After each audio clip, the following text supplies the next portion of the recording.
Hi guys, welcome back to my channel. I'm Wilma, and today I'm back with another sort of different type of content, and it's something that my friends motivated me to do because of my vast knowledge and interest in philosophy and psychology. So today I'll be talking about how you become your best self or how you become your highest self. Yeah, and before I get into the video, remember to subscribe down below. East side down and east side. Remember to subscribe down below and give the video a thumbs up. Yeah. So in the recent past, kumekuwa na a lot of conversations around how do you become your best self, how do you become your highest self, and stuff like that. But I feel like they don't really say, they don't really explain the work that goes into becoming your best self. So that's what I'm going to be talking about today. I chose this topic because working on yourself, on the self is the biggest project everyone has in this life.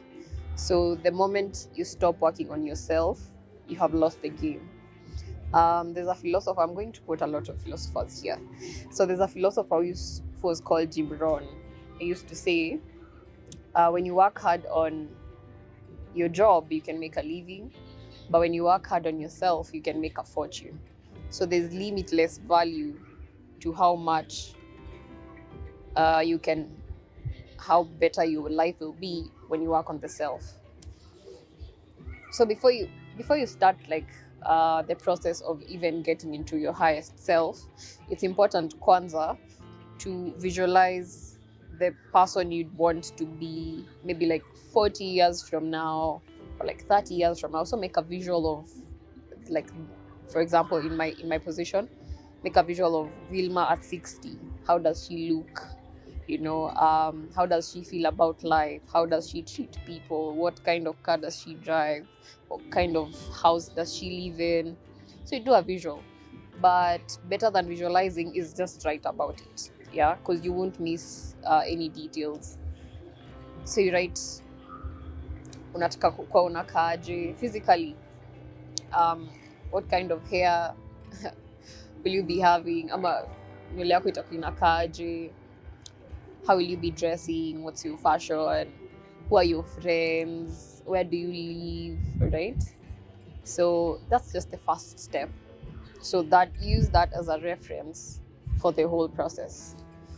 And even before maybe I tell you the breakdown of how the process goes, it's important to go through this wakati uko single, because having a partner really affects your opinions and your beliefs and the things you like. So it's important to go, especially kama ni mara ya kwanza you're going through the process, it's important you go through it peke yako, like usikwe na like a partner.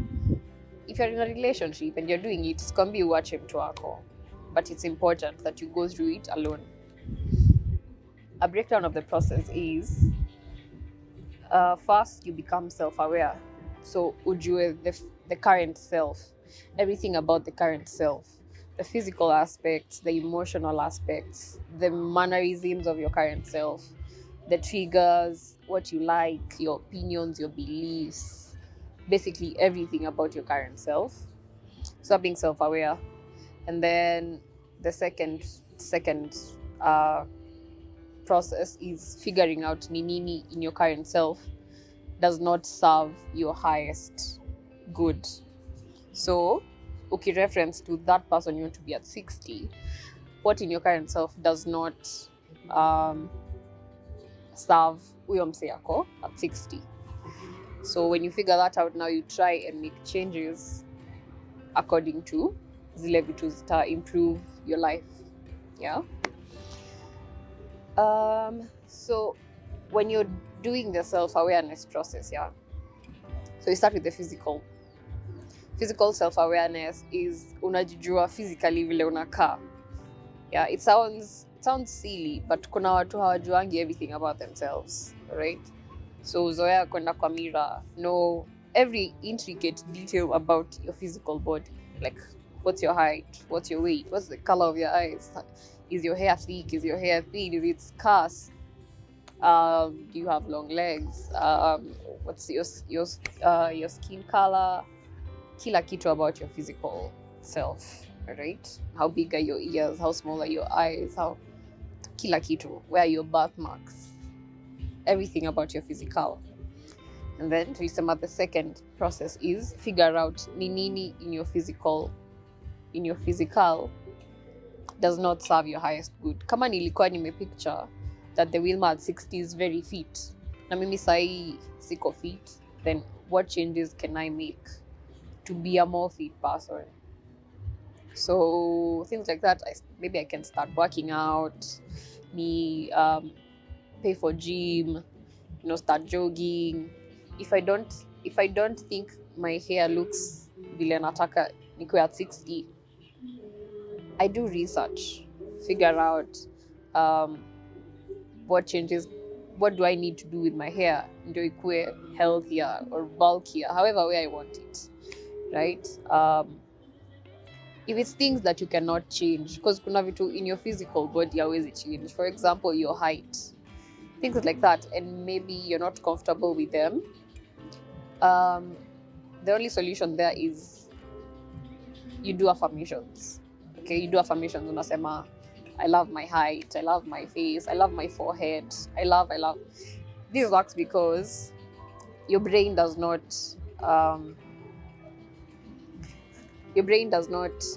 know the difference ya negative na positive. So whatever you tell it, whatever story you tell it, ndio itaamini.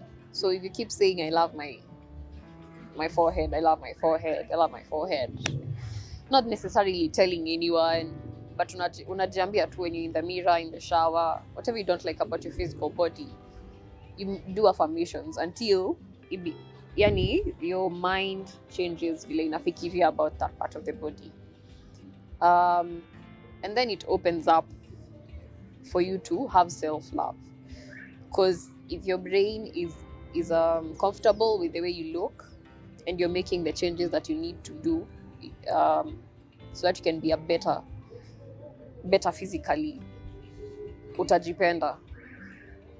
Self-love is important because you can't love your neighbor kama ujipendi. Kama najipenda kidogo, nitapenda neighbor yangu kidogo. If I love myself a lot, I will love my neighbor a lot. So self-love is a doorway to healthier relationships and even better quality relationships, really. Yeah, so we're done with the physical. The emotional aspect, I think ndio iko na a lot of work, because I'm pretty sure like most of my audience is made up of African kids, people raised in Africa. And sisi wenye tuliraisiwa Africa, we were not taught to figure out what emotions we go through. So si tunajuanga tu I'm either in a good mood ama either in a bad mood. We don't really say, you never find someone asking you unafeel aje. If you watch a lot of American stuff, documentaries, interviews, movies, utapata tu situation where someone is asked, how did that situation make you feel? So they'll say, I felt sad, I felt disgusted, I was disappointed, I was angry, gini. So the first step to emotional awareness is start figuring out hiyo emotion unafeel ni nini, hiyo emotion unafeel ni nini, and you have to be very present. Ujiulize, what is that you're feeling? Is it disappointment? Is it anger? Is it sadness? Is it anxiety? Is it gratitude? And it's gonna take some time because it's humanly impossible to figure out, it's humanly impossible to feel your emotions all the time. Because for example, kama mi sahi, I'm not feeling anything, okay? So it's possible, but when you feel that surge of emotions, that surge of energy, figure out ni nini yo una feel. That's where emotional awareness comes in. So lazima, well, you be faced by like a lot of different situations so that you can really figure out what emotion is this I felt and what caused that emotion that I felt. Part of emotional awareness here is figuring out what triggers different emotions. Okay. So, for example, if I see my friend, something new, do I feel jealous? So you figure out when you see people doing better than you feel jealous. So that's emotional awareness. Um, if someone insults you, you get angry. Figure out your triggers. That's why you have to be consciously present in yourself. You'll notice the small things that cause different emotions in your body. So that's emotional awareness. Um, Emotional awareness cuts across at childhood traumas. And childhood traumas is a whole different video, which I'm going to do in the future. But you see, like, kuna specific patterns, even in your emotional life, like even in your relationships, yeah? You notice maybe you get into relationships with maybe abusive partners, or maybe you get into relationships with toxic partners. See, it's not like it's not where you're unlucky with partners, you never see the red flags. It means that there's a part of you that accepts that kind of treatment, and there's a part of you that accepts the toxicity. So that's also part of being emotionally aware. And then you make reference now to the 60-year-old Vilma. What kind of relationships does she have? She has healthy relationships. So Kisha noticed that you keep getting into abusive relationships. Try and figure out nini ina cause nina accept this kind of people in my life. You either do research, or you go for therapy, or you read books on healing. Okay, and it's gonna take some time to get out of to change different emotional parts of you.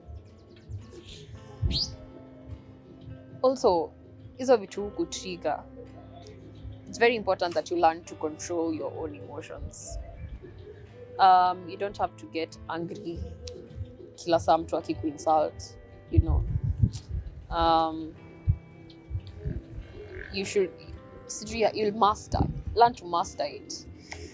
So when you've already identified your trigger, mtu akinitusi nakasirika, the next time someone insults you, try and have a different reaction, okay?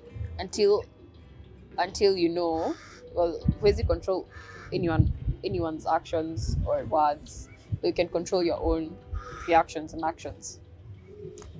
And so that's part of, stepping into the higher self emotionally. I think the emotional work ndio kazi mob, because the emotions are very deeply embedded, and some of these things you get them from your environment, the environment you were raised up in. So for example, kama you were raised in a very abusive household, that is the first love you ever saw in your life. So if that's how your parents used to solve problems, by fighting, that's the same thing you'll do in your own relationships. If your parents used to solve problems when they are drunk, that's also what you'll be doing. But if you look at your reference points, that 60-year-old person, kama has solved issues na violence, then you have to figure out how you'll do better. Yeah, and how you'll change that mindset. Okay. And there's so much information out there. So you look for it and you find it. Your thought patterns. Now, thought patterns goes into your opinions and your beliefs. So, opinions zako ni figure out, being aware of your psychological patterns is knowing, having opinions on your own terms. Okay, what is your opinion on marriage on your own terms? Why do you want to get married? Wait, don't say it because society does that. I'm because my parents want grandchildren. Wait, as Wilma, like, why do you want marriage? Why do you want kids? What do you think about religion? um, you know, what do you think about alcohol? There's people literally talk about a lot of things, but don't let someone else's opinion affect ama influence your own. Fikiria on your own terms. It doesn't matter kama wewe ndo the black sheep ama you're the nonconformist. That's your opinion. Everyone is entitled to their own opinion. So, excuse me. So have your opinions on your own terms. If I think short hair is good looking and someone else doesn't think it is, ni sawa. It's their opinion. So have your opinions on your own terms. Ukisikia watu wakidiscuss a specific topic that you've never even thought about, try think about it on your own terms. And something else about opinions, they're never meant to be rigid. So maybe for example, you are born into a Catholic family. Just because you're a Catholic, don't think that the others are wrong, their opinions are wrong. Always be open to other people's opinions. Don't take them. Listen to them. If they make sense to you, you can take them up as your own. But until they make sense to you, don't take them up. So just listen to people's opinions. Kana zako, be grounded in your own opinions. Your beliefs, Pia, they don't have to be rigid. Okay, be like water. Be agile. You can change your opinions and beliefs vile unataka tu, whatever speaks to you. We have all sorts of people with different opinions on religion. So kuna mtu alikuwa maybe Catholic, like I have a friend who was Catholic, then at some point they were atheists and now they are Buddhist. Okay, so there's no limit to how much you can change. So siwaji limit. I think opinions and beliefs ni hard kukuwa na reference point because you don't know at 60 what you'll be what you'll know will be at ile opinion itakuwa ina speak to you at that point. So for opinions and beliefs, just take up the ones that serve you best, really. Things you like. Zile ngoma unasikizanga ukiwa peke yako when the boys are not around, those are the songs you like. Figure out, do you like girls, do you like boys, what food do you like, what fashion trends do you like, what kinds of art do you like, what kinds of people do you like, on your own terms. See ati because all your boys like this and that thing imanshata wewe uipende. Do you even like alcohol? Or might just peer pressure? That's why I said it's important, kwanza, ukwe single when you're going through this process, so that your partner does not influence the things you like. Yeah, because you like things like by extension, because you like this person, you love them, you like them. There are things by default. It will rub off on you. So figure out what you like on your own terms. Okay. If it's food, enda kula peke yako, right? Know what kind of person you are alone. Jipeleke out peke yako, walk around alone, go and meet people alone. Yeah, just ujijue. Sometimes figuring out yourself, hawezi figure out yourself peke yako. That's why humans are social beings. So if you look back, watu wanakwambianga different aspects about you. So wanaweza kwambia maybe Wilma unakwanga rude. Maybe it's not one person. Maybe it's a couple of people. It doesn't mean that if I don't think I am, well, it was a train of thought. So whatever people tell you, pia inakuonyesha who you are. So figure out.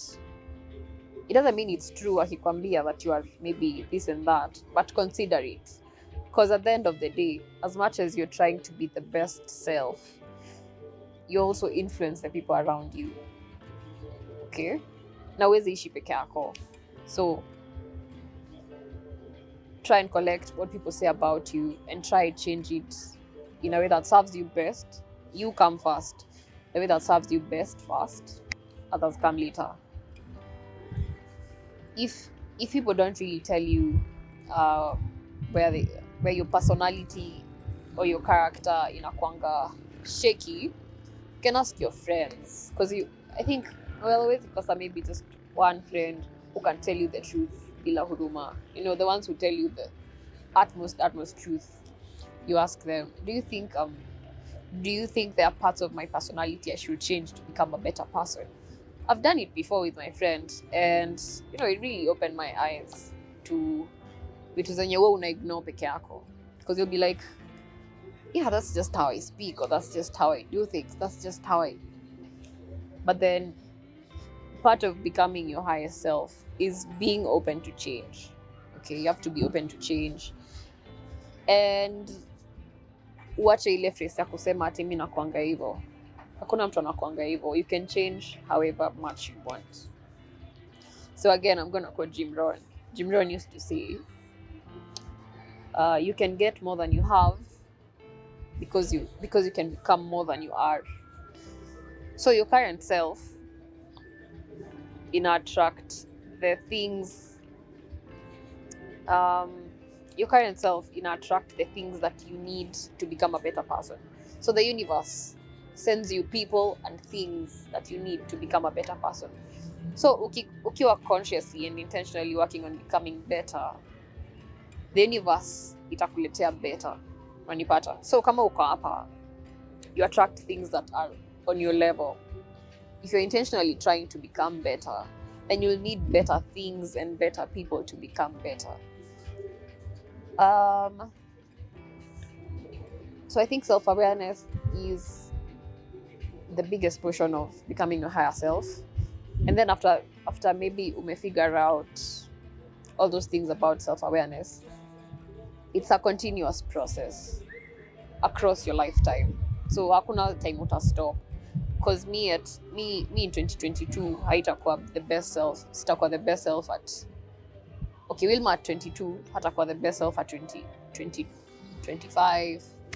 I'm at 30, I'm at 40, right? So it's a continuous process. It's a continuous process. It never stops. Something about trying to become your higher self, something you have to decide that you want to do.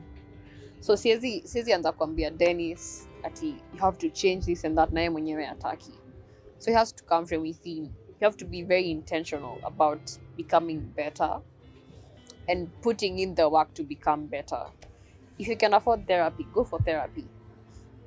If you have good friends, use them as assets to become a better person. Usiwahi feel guilty to use the privileges you have to become your higher self. Kama you are born in a rich family, use that privilege to become the best self. If being rich is a privilege, pretty privilege is a privilege, having connections is a privilege. Whatever privilege you have, usiwahi feel guilty. It's there for a reason, so use it to get to where you want. If you are in an environment where maybe the people surrounding you are not really flourishing, isifanye you feel ni kama you're leaving them behind. You're never meant to occupy. You're never meant to make yourself small. So occupy as much space as you can. Be outspoken. Do what you like. Be outgoing. Do whatever you like. Okay, occupy as much space as you can. Without any guilt. Alright? A few things to remember even as you work on being your best self is there's a way you can invest in the universe. It's sort of like bribing the universe, but it's investing in the universe. And it's something I learned from philosophy, obviously. When you learn, you teach, and when you receive, you give. So what this does is, when you learn and teach, hautakuwa ikuwa short of knowledge or information you need. You'll never be short of it. So the people who hold back information about maybe making money or moving forward in life, and na mtu amekuuliza, then really unajisabotage mwenyewe. Also, something else, when you receive, you give. I know you've seen this a lot. When you give, you create space for more to come in. So see why you hold everything that you receive. There's always someone who's at a worse situation than you are in. So help whoever you can. But pia usipeane ubaki bila, right? Just give enough. Don't be too selfish. What else?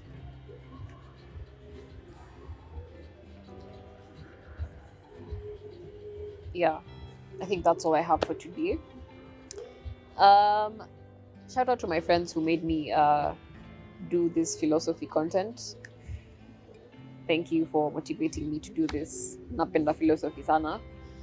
Yeah, I hope you enjoyed the content and you learned something and you're going to make the necessary changes to become better. If you have any philosophy content that you'd want to see me do, unaweza niambia kwa comments or kwa DMs zangu. Yeah, and then I'll see you in the next one. Bye.